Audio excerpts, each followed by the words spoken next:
In Season 1 of The Story of Stuff, we looked at a system that creates way too much stuff and way too little of what we really want. Now we're going to start looking at the stories behind the story of stuff. That's where we'll find ways to turn this situation around. Welcome to Season 2.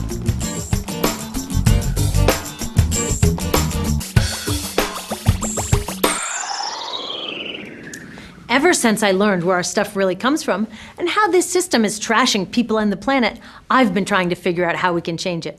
I've read a lot of these. 100 ways to save the planet without leaving your house. 50 simple things you can do to save the Earth. The Little Green Book of Shopping. I thought these might have the answers, but their tips all start here, with buying better stuff. And they all end here, with recycling all that stuff when I'm done with it. But when it comes to making change, this story of going green, even though we see it everywhere, has some serious shortcomings. It says that if I become a smarter shopper and tell all my friends to do the same, I've done my part. And if I don't buy all this green stuff, then it's my fault the planet's being destroyed. Wait a minute, my fault?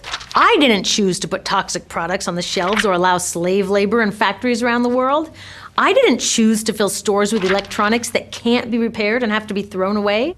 I didn't choose a world in which some people can afford to live green, leaving the rest of us to be irresponsible planet wreckers.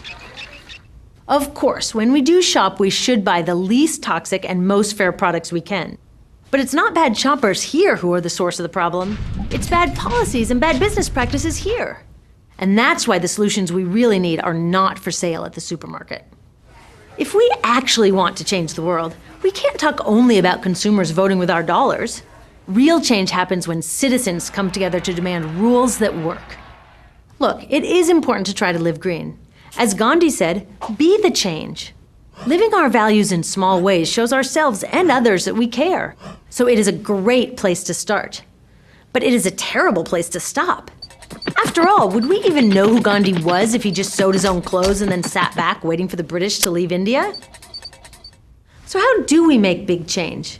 To answer that question, I went back and looked at Gandhi, the anti-apartheid movement in South Africa, the US civil rights movement, and the environmental victories here in the 1970s. They didn't just nag people to perfect their day-to-day choices, they changed the rules of the game. It turns out there are 3 things you find whenever people get together and actually change the world. First, they share a big idea for how things could be better. Not just a little better for a few people, a whole lot better for everyone. And they don't just tinker around the edges. They go right to the heart of the problem, even when it means changing systems that don't want to be changed. And that can be scary. Hey, millions of us already share a big idea for how things can be better. Instead of this dinosaur economy that focuses only on corporate profits, we want a new economy that puts safe products, happy people, and a healthy planet first. Duh! Isn't that what an economy should be for? Trying to live eco-perfectly in today's system is like trying to swim upstream when the current is pushing us all the other way. But by changing what our economy prioritizes, we can change that current so that the right thing becomes the easiest thing to do. Second, the millions of ordinary people who made these extraordinary changes didn't try to do it alone. They didn't just say, I will be more responsible. They said, we will work together until the problem is solved. Today, it's easier than ever to work together. Can you imagine how hard it was to get a message across India in 1930? We can do it now in less than a second. Finally, these movements succeeded in creating change because they took their big idea and their commitment to work together, and then they took action. Did you know that when Martin Luther King Jr. organized his March on Washington, less than 1/4 of Americans supported him? But that was enough to make change because those supporters took action. They did stuff. Today, 74% of Americans support tougher laws on toxic chemicals. 83% want clean energy laws. 85% think corporations should have less influence in government. We've got the big idea and the commitment. We just haven't turned it all into massive action yet. And this is our only missing piece. So let's do it. Making real change takes all kinds of citizens, not just protesters. When you realize what you're good at and what you like to do, plugging in doesn't seem so hard. Whatever you have to offer, a better future needs it. So ask yourself, what kind of change maker am I?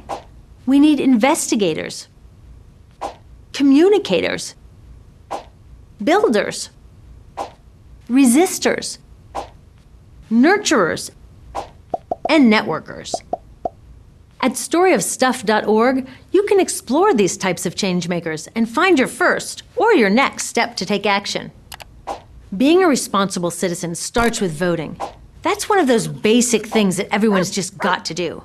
But it gets way more exciting and fun when we put our unique skills and interests to work alongside thousands of others. I know that changing a whole economic system is a huge challenge. It's not easy to see a clear path from where we are today to where we need to go. And there's no 10 simple things we can do without leaving our couches. But the path didn't start out clear to all these guys either. Dr. King said, faith is taking the first step even though you don't see the whole staircase. So they worked hard to get organized, practiced the small acts that built their citizen muscles, and kept their focus on their big idea. And when the time was right, they were ready. It's time for us to get ready too. Ready to make change and write the next chapter in the story of stuff.